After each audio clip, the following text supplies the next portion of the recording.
ভাই, সেই সাথে আমরাও আছি। দেওয়ালের ভেতর একসাথে যাব। সেলফি তুলবো, ওকে? কাঞ্চনের হাত পা ছুঁড়ে কাঁদতে ইচ্ছে হলো। মাথা একেবারে শূন্য হয়ে গেল। স্নিগ্ধ ফিরল সন্ধ্যার দিকে পরপর। ক্লান্ত শরীরটা চলতে চাইছে না।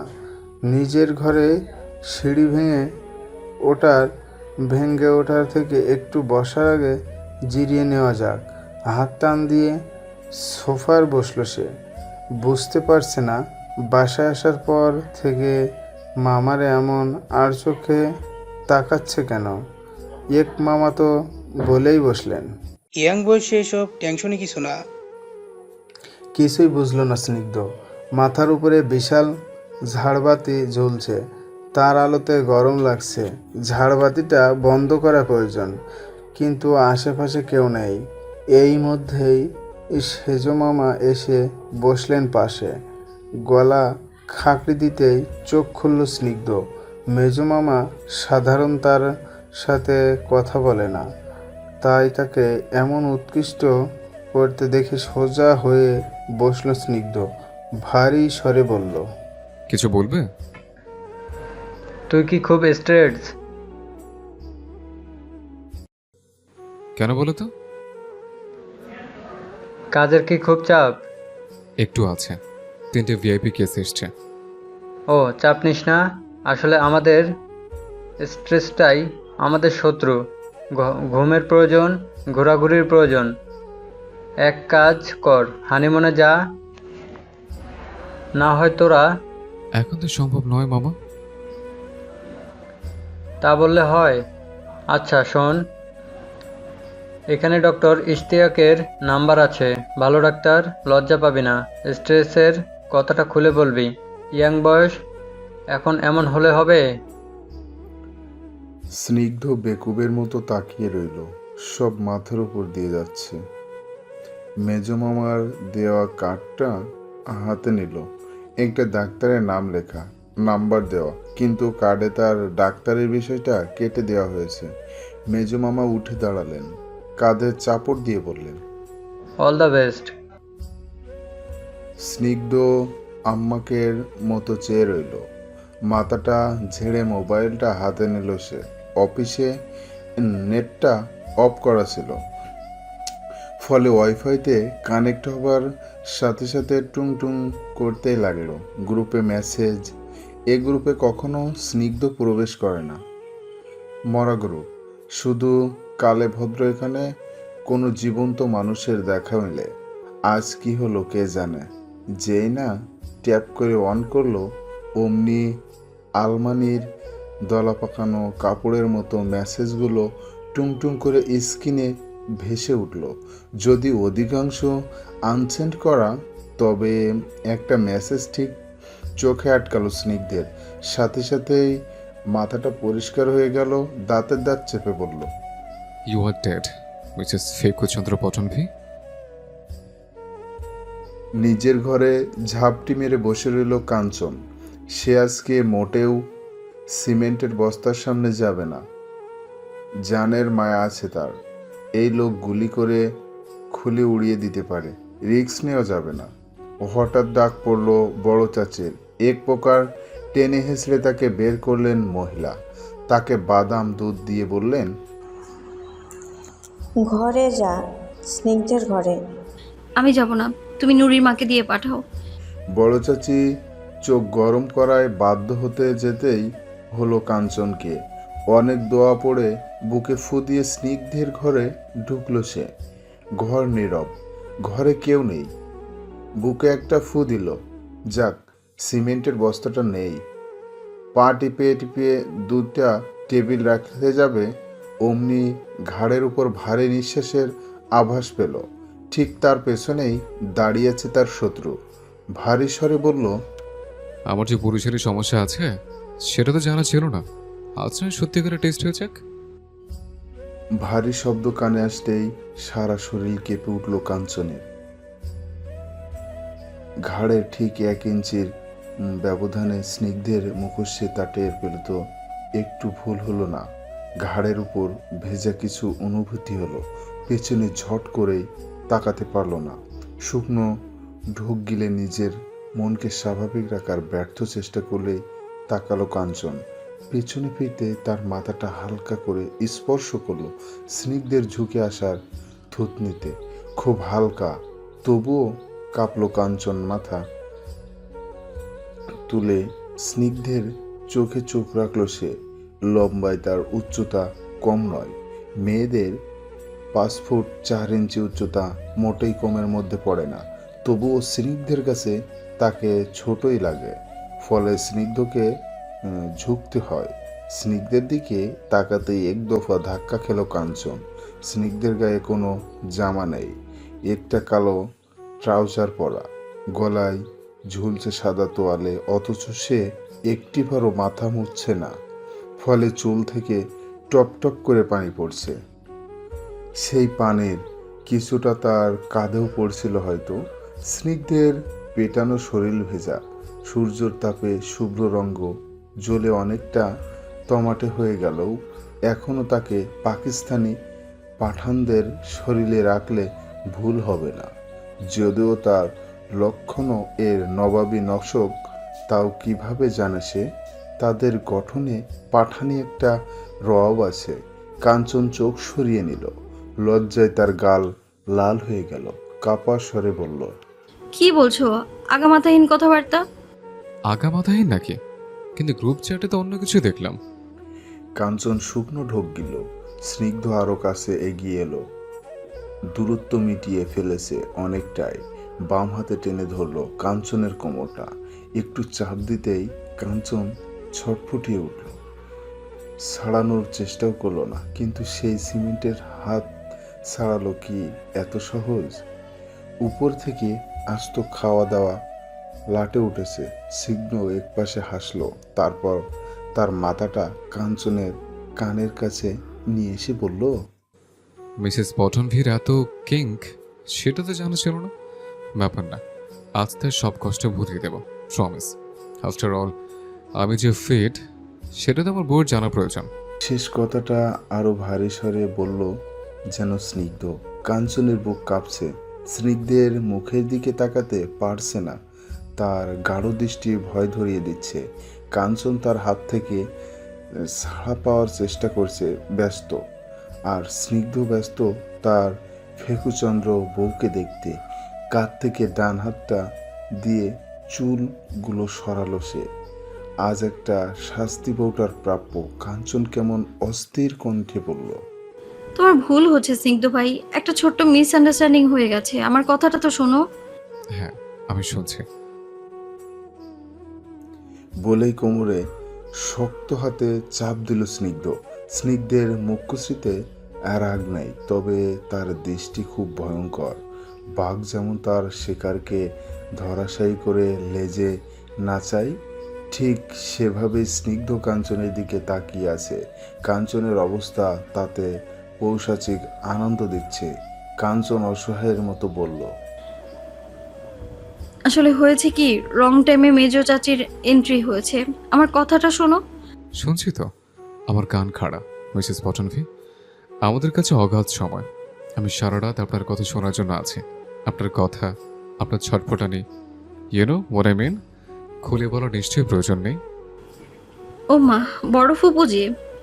বলে একটা চিৎকার দিল কাঞ্চন। স্নিগ্ধ একটু নড়ে চড়ে উঠল, ফলে হাতের বাঁধন ঢিলে হাতেই কাঞ্চন তার হাতের নিচ থেকে এক ছুট দিল। দরজাটা বেশি দূরে না, এক দৌড়ে বেরিয়ে গেল। আর স্নিগ্ধ তাকে হাতে পাবে না। দরকার হলে আজ সেই পটনভি মঞ্জিলের বাগানের গাছে রাত কাটাবে সে। এই মঞ্জিলের কোথাও সে থাকবে না আর একটু। কিন্তু আপ্রাণ চেষ্টা কাজে দিল না। ললাটে পাগুলো ধাপ ধাপ করে হেঁটে কাঞ্চনের দরজার কাছে পৌঁছানোর একটু আগেই ধড়াম করে দরজাটা লাগিয়ে দিল, উপরে ছিটকিনি দিয়ে দিল। দু হাত দিয়ে কাঞ্চনকে ঘিরে দাঁড়ালো। কাঞ্চন কিছু সময় দরজার দিকে তাকিয়ে রইল। নির্জীব দরজাটাকেও নিজের মতো অসহায় লাগলো। স্নিগ্ধ মুখটা নামিয়ে কানে ঠোঁট চেপে বলল, পালাচ্ছিস কেন? নিজের চোখে নিজের বরকে পরীক্ষার সুযোগ কিন্তু সবসময় মিলবে না। বলেই তার কানে একটা কামড় বসিয়ে দিল আংশিক। ফলে আহ করে কান চেপে ধরল কাঞ্চন। তেজি চোখে তাকিয়ে বলল, কি সমস্যা তোমার? আমারই তো সমস্যা। আমার বউ কষ্টে আছে, পুরো গোষ্ঠী তাতে উঠে পড়ে লেগেছে আবার লঙ্কি খোলার তালে।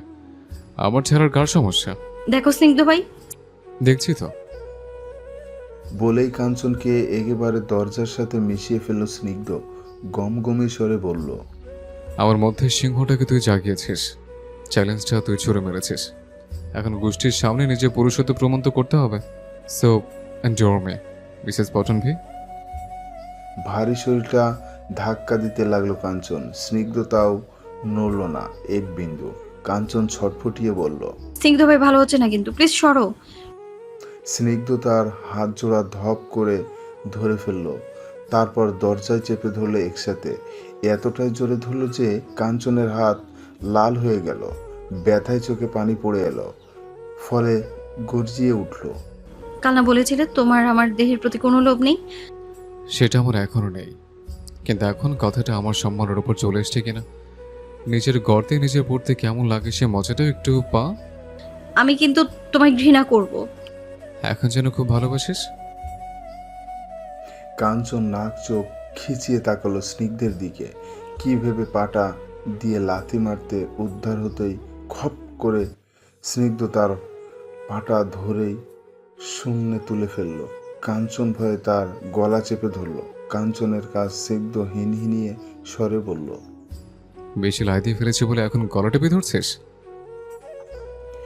কাঞ্চন তার গলা আরো জোরে চেপে ধরল। বলল, তোমায় মেরে ফেলছি না তোমার ভাগ্য। যা, তোর হাতে মরলামই না হয় আজকে। তার আগে শ্রদ্ধেয় বাসরটা সারা যাক। বলেই এক প্রকার বিছানায় ছুঁড়ে ফেলল কাঞ্চনকে। কাঞ্চন বিছানায় পড়তেই এরকম খিচিয়ে উঠে বসল। সেও হাল ছাড়ার পাত্রী নয়। বিনা যুদ্ধে নাহিয়ে দিব সুচতুগ মদিনী, এখানে তো আর চিরশত্রু। স্নিগ্ধ তার কাছে আসার আগেই সে ক্ষিপ্র বেগে হাতের কাছে যা পেল একে একে ছুঁড়ে মারতে লাগলো। স্নিগ্ধ তা প্রতিরোধ করতে ব্যস্ত হয়ে পড়ল। প্রথমে বালিশ, কাঁথা, এরপর বিছানার উপর দাঁড়িয়ে সরাসরি সাইড টেবিলের ল্যাম্পটা উঠিয়ে বলল, এবার মাথায় বাড়ি দেবো কিন্তু এক পা এগোবে না।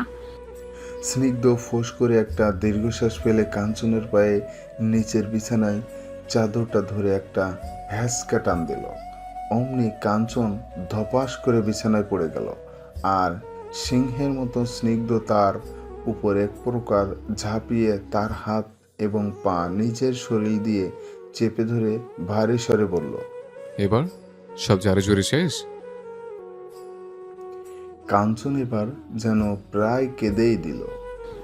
আমার ভুল হয়ে গেছে, আমি তোমার বোনের উপর বিরক্ত হয়ে ওটা বলেছিলাম। আমি জানতাম না এই চাপা যে ব্রেকিং নিউজ হয়ে যাবে। আমি কান ধরছি, প্লিজ আমায় ছেড়ে দাও। কাঞ্চন মুখ বাঁকিয়ে কান্নার ঢং করল, কিন্তু পর মুহূর্তেই আর চোখে দেখল স্নিগ্ধ শান্ত দৃষ্টিতে তার দিকে তাকিয়ে আছে। তার কান্নার শব্দ বন্ধ হয়ে যাওয়াতে স্নিগ্ধ মাথা হাত কাত করে বলল, শেষ হয়েছে সব নাটক, নাকি আরো কিছু বাকি আছে? কাঞ্চন একটা ফোঁস করে নিঃশ্বাস ছাড়ল। নড়তে চড়তে পারছে না। তারপর হাল ছেড়ে বলল, বেশ, তোমার যা শাস্তি দেওয়ার আমি মাথা পেতে নেব। যা, শাস্তি দেব।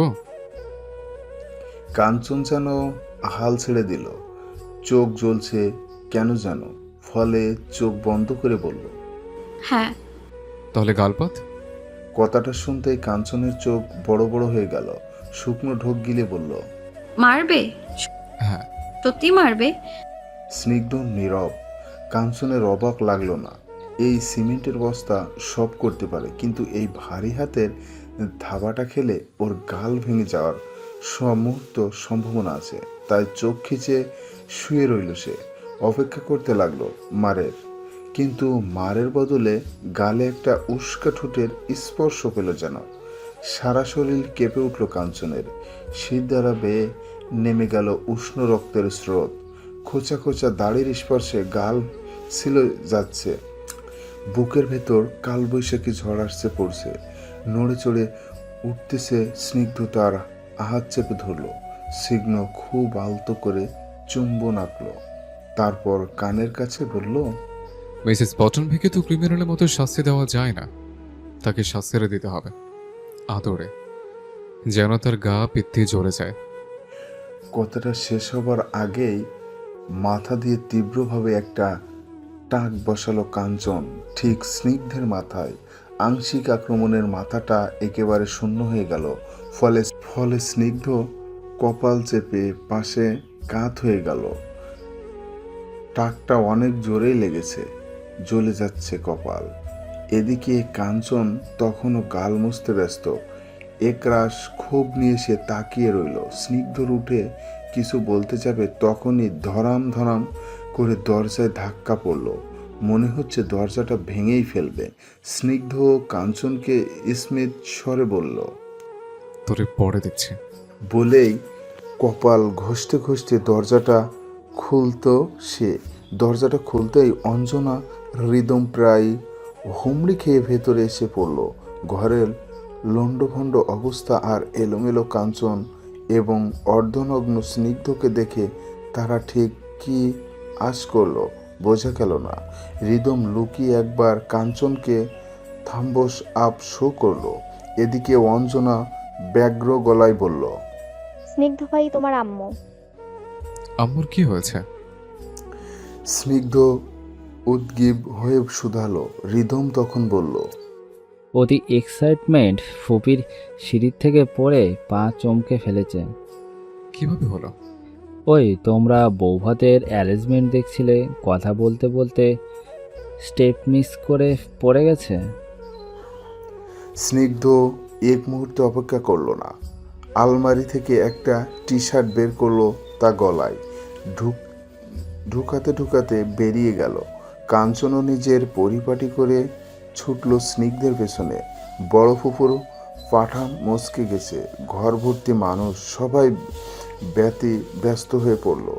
বড় ফুপু একটু স্থূল কাতায় নারী। বছরে 350 দিন কোনো না কোনো অসুস্থতার তিনি ভুগেন। নারী মারা গেছেন অনেক ছোট বয়সে, তখন সানিয়ার বয়স ছিল 3 মাস। জুলফিকার পটনবি তার বড় মেয়ের প্রতি একটু বেশি দুর্বল, তাই কন্যাস্বামীরা হওয়ার পর আহ্লাদিটাও একটু বাড়িয়ে দিলেন। জুলফিকার পটনবি আহ্লাদের কারণে বাড়িতেও সে আহ্লাদি, ফলে পা মুচকে যাওয়ার ব্যতিব্যস্ত হওয়ার খুব অস্বাভাবিক না। কাঞ্চন এসে দেখলো বড়ফুবুর মুখটা ঝুলিয়ে রেখেছেন। ছেলের বৌভাত কাউকে, অথচ তিনি বিছানায়। ডাক্তার ডাকা হলে তিনি এসে প্লাস্টার করে গেছেন। ডাক্তার পটনভি মঞ্জিলেই আছেন, অঞ্জনার বাবা মহিউল্লাহ পটনভি। তাই ওভাবে হাত ভাড়েও হয়নি। কাঞ্চনকে দেখে বড় ফুপু হাত বাড়িয়ে বলে উঠলেন, দেখ তো কি একটা বিপদ হলো। কালকে আমার কত কাজ, এখন আমাকে বসে থাকতে হচ্ছে। কাঞ্চন এসে তার পাশে বসে বলল, দোষ তো তোমার ফুপু, আমাকে বলো না লাফাতে, নিজেই তো লাফাতে লাফাতে দুনিয়া উজাড় করে দিচ্ছ। স্নিগ্ধ একবার মায়ের দিকে তাকালো, কিছু একটা বলতে যাবে, মা অসহায় গলায় বলল, আমি ইচ্ছে করে পড়িনি, কখন যে কথার মধ্যে সিঁড়ি এলোমেলো হলো খেয়াল করিনি। বকিস না তুই। স্নিগ্ধ একটা ফোঁস করে নিঃশ্বাস ছেড়ে বলল, এখন এমন করলে হবে? কিছুদিন পর নাতি নাতি পালতে হবে না? আমি তোমার ভাতিজিকে এক বিন্দু ভরসা করি না। দেখা যাবে গাছে উঠে বসে আছে, আমার বাচ্চাদের উড়িয়ে দিতে পারে। সেখানে তোমার এমন বেখালি হলে হবে মা? একটুর জন্য ফ্র্যাকচার হয়নি, নয়তো কি ভোগান্তিটাই হতো, বুঝতে পারছো? বড় ফুপু ছেলের মৃদু শাসনে মাথা নত করে ফেললেন।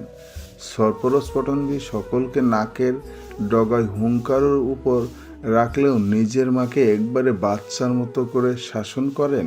তার জীবনে তার মায়ের প্রাধান্য সর্বাধিক। কাঞ্চন সেটা খুব ভালো করে জানে। হয়তো এই বিয়েটাও সেই কারণেই করা, মাকে খুশি করার এক প্রকার। মা বলেছে আমার কাঞ্চনের মতো বৌমা চায়, তাই সেও অমত করেনি। কাঞ্চন দীর্ঘশ্বাস ফেলল। তখন সবাই এক এক করে ঘর ছাড়ল। তখন কাঞ্চন বলে উঠল, আমি থাকছি ফুপুর সাথে, একা একা উনি কি করে থাকবেন? কিছু লাগলে টাগলে কাকে ডাকবেন আবার? আমি বরং ওনাকে দেখে রাখবো। কথাটায় সবাই রাজি হলো, শুধু স্নিগ্ধ তীক্ষ্ণ দৃষ্টিতে কিছু সময় তাকিয়ে রইল তার দিকে। ঘর থেকে বের হবার সময় কাঞ্চনের কানের কাছে ফিসফিস করে বলল, শাস্তিটা তোলে রইল, এরপর আর কোনো তেদ্রামি তো কাজে দেবে না। কাঞ্চন জমে গেল। গালের সেই উষ্ণ চুমুটা একটু দুঃস্বপ্নের মতো তার মাথায় ছেপে গেল। গা শিরশির করছে। স্নিগ্ধ এক পেশে হাসল। তারপর বেরিয়ে এলো সোজা। বের হবার সময় অপ্রদ্ধ হৃদম, পৃথুলা, ইকরাম, অঞ্জনা সবগুলোকে একটা হিম ধরানো দৃষ্টির অনুভূতি দিয়ে গেল। হৃদম পৃথুলার কাঁধে মাথাটা ঠেকিয়ে বলল, বাপরে, কি কাণ্ডটাই না ঘটলো আজকে। জান গলায় এসে গেছিল আমার। মনে হচ্ছিল প্যান্টে হেগে দিব। পৃথুলা তাকে এক ধাক্কা দিয়ে নিজের কাঁধ থেকে সরিয়ে বলল, দূরে যায় মর, আবাল কোথাকার। সাতজন্যই নিষ্ঠুর একেবারে। গত রাতটা যতটা না চাঞ্চল্যকর হলো, সকালটা আরো বেশি উত্তেজনাময়। প্রীতির খোঁজ পাওয়া গেছে সে একটা ছেলেকে বিয়ে করে রীতিমতো গাজীপুরের রিসর্টে হানিমুন করছে। প্রীতির বিয়ের খবরটা পাওয়া গেলে সকালে নাস্তার সময় পটনভি মঞ্জিলে সব ঝাঁঝানাকা মার্কা খবরগুলো বিশেষ করে এই ডাইনিং হলের প্রচার হয়। ইকরাম হলো সেই প্রচারের মূল হোতা। তার কান সবসময় খাড়া। তাই যখন জুলফিকার পটনবির সাথে তার ভাতিজা এবং প্রীতির বাবা ফরহাদ পটনবি এবং তার বড় দুই ছেলে রফিকুল্লাহ এবং সিরাজুল পটনবি গভীরভাবে আলোচনা করছিল, তখনই সে সবটাই শোনে এবং শোনার সাথে সাথেই সে ছুটে গেল কাজিন মহলের কাছে। কাজিন মহল বড়দের থেকে আলাদা হয়ে বসছিল। কাঞ্চন আজকের চেয়ারে বসে ঝিমুচ্ছে। বড় ফুপু আয়েশা পটনবি সারা রাত ঘুমিয়েছেন। শুধু একবার তাকে বাথরুমে নেওয়ার সময় কাঞ্চনকে উঠতে হয়েছিল। তবুও কাঞ্চন সারা রাত ঘুমায়নি। তখন চোখ বন্ধ করছে, তখন স্নিগ্ধের সেই উষ্ণ ঠোঁটের স্পর্শ তাকে ঝাঁকুনি দিয়েছে। এটা খুব বিশ্রী একটা অনুভূতি। আরও অদ্ভুত এবং বিশ্রী কিছু চিন্তা করা তার মস্তিষ্ককে গ্রাস করছিল। সেগুলো মোটেই মুখে প্রকাশ করার মতো না। এতটা নোংরা তো কাঞ্চন ছিল না। এই সব কিছুর দায় এই সিমেন্টের বস্তা। কাঞ্চন কখনো কল্পনাও করেনি সিমেন্টের বস্তা তাকে সত্যি সত্যি চুমু খাবে। কারণ তাকে সব দায় খুব সংযত, মার্জিত এবং সুশ্রী আচরণের ব্যক্তি বলতে জানত কাঞ্চন। উপর থেকে কাঞ্চনকে সে পছন্দ করে না। এতকাল তার আচার আচরণে সেটাই তীব্রভাবে প্রকাশ পেয়েছে। আচ্ছা, স্নিগ্ধ কি কখনো তার সাথে সোজা মুখে কথা বলেছে? না, বলেনি। পটনবি বংশের সবার মধ্যে যে নবাবী অভিজাত্য বা গাম্ভীর্য আছে এমন কিন্তু বিষয়টা নয়। ধরে যাওয়া যাক বড় চাচার কথা।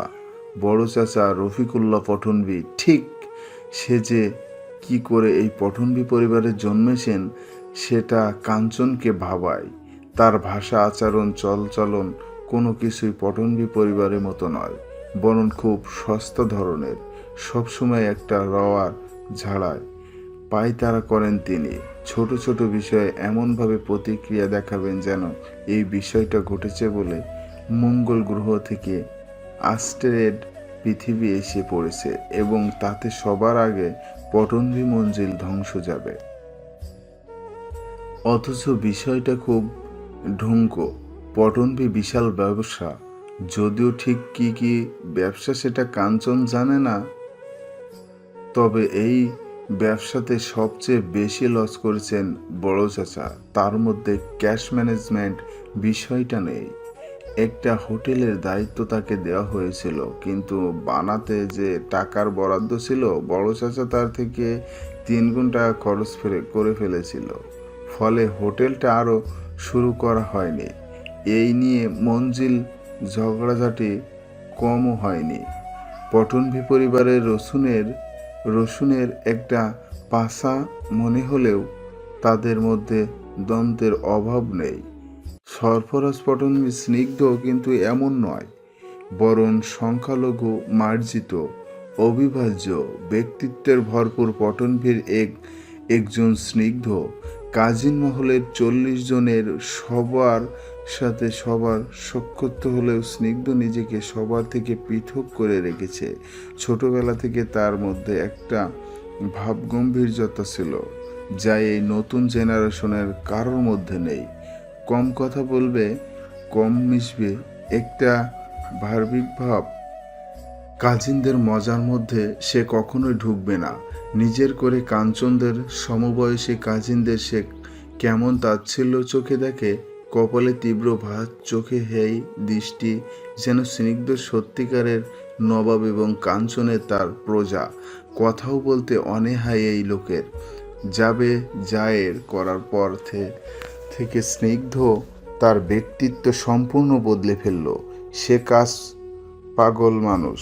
কাজের সময় স্নিগ্ধ একটা হিংস্র বাঘ। এমন অনেক রাত তাকে রক্তস্নাত হয়ে ফিরছে দেখেছে কাঞ্চন। তখন তাকে দেখলে গা ছমছম করত, রক্তে ইউনিফর্ম ভেজা, চোখের দৃষ্টিতে এক অশ্রী ছাপ। মনে হতো এর থেকে নিষ্ঠুর অমানুষ মনে হয় আর নেই। অবশ্য মনে দয়ামায়া থাকলে অ্যাকাউন্টার করা যায় না। স্নিগ্ধ যে ঠিক কতগুলো অ্যাকাউন্টার করেছে তার কোনো হিসেব নেই। সে নিজেও গোনে না। তাকে সবচেয়ে বিশ্রী এবং ভয়ঙ্কর কেসগুলোতেই নিয়োগ করা হয় এবং এজন্য তার এত সুনাম। এই তো বিয়ের 10 দিন আগেও তাকে টিভিতে দেখছিলাম। একটা ভয়ঙ্কর খুনিকে ঘুরে ঢুকে অ্যাকাউন্টার করলো।